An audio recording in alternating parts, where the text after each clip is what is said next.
രാഹുൽ, ഇവിടെ ഇപ്പം നമുക്ക് ഇപ്പം നിലവിൽ ഇപ്പോൾ കേസിന്റെ ഭാഗമായുള്ള സ്ക്രീൻഷോട്ടുകൾ, ഓഡിയോ ക്ലിപ്പുകൾ ഒട്ടനവധി ഉണ്ട്, ഒന്നും രണ്ടൊന്നുമല്ല. അതിൽ രാഹുൽ ഈ പറഞ്ഞ വിവാഹാഭ്യർത്ഥന നടത്തുന്നു, എന്താണ് ഗർഭിണിയാക്കണം എന്ന് പറയുന്നു, ഐവന്നമ്മയ്ക്ക് പ്രഗ്നന്റ് എന്നൊരു മെസ്സേജുള്ള ചാറ്റുണ്ട്. ഞാൻ ആ വിഷയത്തിന്റെ കേസിന്റെ മെറിറ്റിലേക്ക് വല്ല, അത് കേസിൽ പ്രതിപാദിക്കുന്ന വിഷയമാണ്.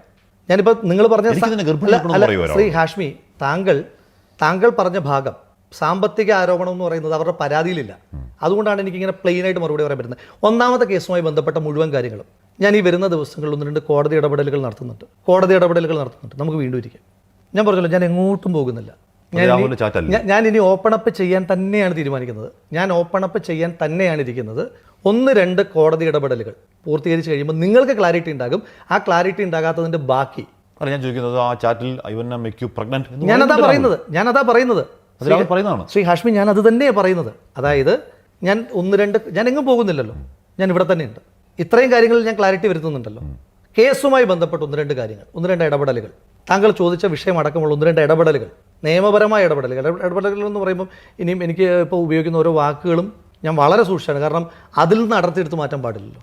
വളരെ കൃത്യമായി നിങ്ങൾക്കെല്ലാവർക്കും കൺവിൻസിങ് ആകുന്ന രീതിയിൽ, നിങ്ങൾക്ക് എത്രയാണോ കൺവിൻസിങ് ആകുന്നത് അത്രയും നേരം ഇരുന്ന് ഒന്ന് നിയമപരമായും അല്ലാതെയും ഞാൻ നിങ്ങളോട് എക്സ്പ്ലെയിൻ ചെയ്തിരിക്കും. രാഹുൽ കോൺഫിഡൻ്റായി പറയുന്നത് പോലെ, ഇപ്പം ജാമ്യ ഹർജിയിൽ വാദിക്കുന്നത് പോലെ ഇതെല്ലാം എന്താണ് കൺസെൻസറോടുകൂടി അല്ലെങ്കിൽ ഉഭയകക്ഷി ബന്ധപ്രകാരം ഒന്ന് തന്നെ വാദത്തിന് സമ്മതിക്കൂ രാഹുൽ മാങ്കൂട്ടത്തിൽ. പക്ഷെ അത് കഴിഞ്ഞിട്ട് വരുന്ന ചാറ്റുകളിലൊക്കെ രാഹുലിനോട് സംസാരിക്കുന്നത് ദയാരഹിതമാണ്, ഒരു എംപതി ഇല്ലാതെയാണ്. ശ്രീ ഹാഷ്മി, ഒരു ജനപ്രതിനിധി എന്നുള്ള നിലയ്ക്ക് ബാക്കി എന്തോ ആവട്ടെ, ആവശ്യത്തിന് മനുഷ്യനാണ് എന്നൊരു ബോധ്യം ഇല്ലാതെ പോകുന്നുണ്ട്. ശ്രീ ഹാഷ്മി, രാഹുൽ അസഭ്യം വിളിക്കുന്നുണ്ട്.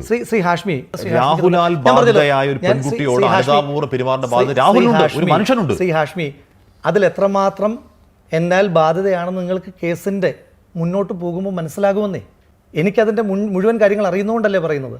നിങ്ങൾ ദയവ് ചെയ്ത് കുറച്ച് സമയം കൂടെ തരൂ. ആ കേസ് റിലേറ്റഡ് ആയിട്ടുള്ള കാര്യങ്ങൾക്ക് കുറച്ച് സമയം കൂടെ തരൂ. ഇതൊക്കെ ഇല്ലെന്നാണ് രാഹുൽ പറയുന്നത്. കുറച്ച് സമയം കൂടെ തരൂ. നിങ്ങളുടെ മുന്നിൽ ഞാൻ ജീവിച്ചിരിക്കുകയല്ലേ. ഞാൻ മരണപ്പെട്ടില്ല എങ്കിൽ നിങ്ങളുടെ മുന്നിൽ ഞാൻ ജീവിച്ചിരിക്കുകയല്ലേ. ഇതിൻ്റെ എല്ലാം നിങ്ങൾക്ക് ക്ലാരിറ്റിയോട് കൂടി വരും ദിവസം. കേസ് റിലേറ്റഡ് അല്ലേ, അതുകൊണ്ടാണ് ഞാൻ പറഞ്ഞത്. കേസ് റിലേറ്റഡ് ആണല്ലോ. കേസ് റിലേറ്റഡ് അല്ലാത്ത എന്തും ചോദിച്ചു. രാഹുൽ, നമുക്ക് അങ്ങനെ സിമ്പിളായി പറഞ്ഞു പോകാൻ കഴിയുന്നതല്ല. സിമ്പിളായി പറഞ്ഞു പോകാൻ കഴിയുന്നതല്ല. അതിന്റെ ബാക്കി ഞാൻ പറഞ്ഞു കഴിഞ്ഞാൽ അതിന്റെ ഇപ്പൊ താങ്കളുടെ ചോദ്യത്തിന് എനിക്ക് മറുപടി പറയാം. താങ്കളുടെ ചോദ്യത്തിന് എനിക്ക് കൃത്യമായി മറുപടി പറയാം. ആ മറുപടി ഇല്ലാത്തതുകൊണ്ടല്ല. ജീവിതം ഇങ്ങനെ തുലാസിലായ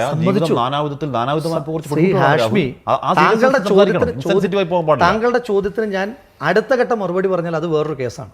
അതുകൊണ്ടാണ് എനിക്ക് മറുപടി പറയാൻ റിസർവേഷൻ ഉള്ളത്.